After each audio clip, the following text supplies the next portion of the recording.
तर बघू शकताय मस्त चमचमीत आणि झणझणीत असा अंडा मसाला तयार झालेला आहे। गरम गरम भाकरी भातासोबत खायला एक नंबर असा लागतो। कमीत कमी साहित्यात झटपट असा हा अंडा मसाला तयार होतो।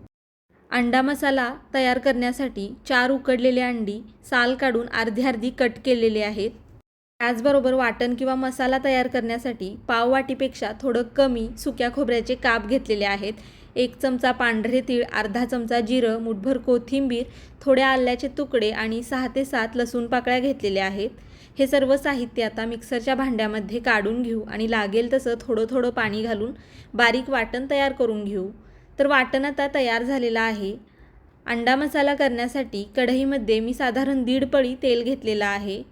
तेल आवडीनुसार कमी जास्त करू शकता। तेल गरम झाल्यानंतर यामध्ये एक मोठ्या आकाराचा कांदा बारीक चिरलेला घालू आणि कांदा चांगला सोनेरी लालसर रंगावरती परतून घेऊ। कांदा चांगला बारीक असा चिरून घ्या, म्हणजे तो पटकन भाजतो आणि ग्रेव्हीमध्ये कच्चा असा लागत नाही। तर कांदा चांगला मऊ होईतोपर्यंत मी लालसर सोनेरी रंगावरती भाजून घेतलेला आहे। आता यामध्ये तयार केलेलं वाटण घालू आणि 2 ते 3 मिनिटासाठी चांगलं परतून घेऊ। वाटण चांगलं परतून घ्यायचं, म्हणजे वाटणाचा कच्चा वास मसाल्याला लागत नाही। तर कांद्यासोबत वाटण मी चांगलं परतून घेतलेलं आहे। आता यामध्ये पाव चमचा हळद, 2 ते 2.5 चमचे मी घरगुती कांदा लसूण मसाला वापरलेला आहे। तुमच्याकडे नसेल तर कोणतंही घरचं लाल तिखट वापरू शकता आणि कमी जास्त करू शकता। अर्धा चमचा गरम मसाला, चवीनुसार मीठ घातलेला आहे। आता लाल तिखट आपण वाटणासोबत चांगलं परतून घेऊ।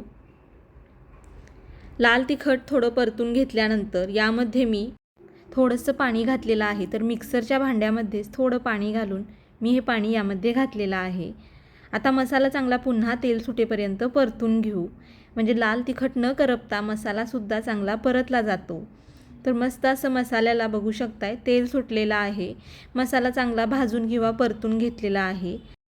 आता यामध्ये थोडं गरम पाणी घालू। तर साधारण मी 1 वाटीपेक्षा जास्त पाणी घातलेलं आहे। मसाला जास्त घट्ट नाही आणि जास्त पातळसुद्धा नाही, असा सरसरीत ठेवणार आहे, त्यामुळं थोडंच पाणी घातलेलं आहे। गरम पाणीच घाला, म्हणजे मसाल्याची चव आहे तशी राहते। पाणी घातल्यानंतर आता उकळी आलेली आहे। या उकळीमध्ये अर्धी अर्धी कट केलेली अंडी घालू।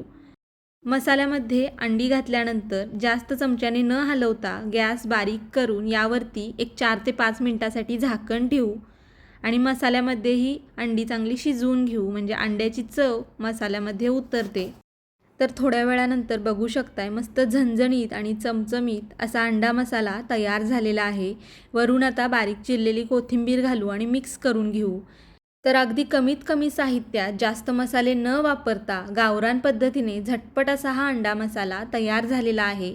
तुम्हाला जर ही अंडा मसाल्याची रेसिपी आवडली तर नक्की एकदा करून बघा। गरम गरम भाकरीबरोबर खायला एक नंबर असा लागतो। तुम्हाला जर व्हिडिओ आवडला असेल तर लाईक करा, शेअर करा, चॅनलला सबस्क्राईब केलं नसेल तर सबस्क्राईब नक्की करा। धन्यवाद।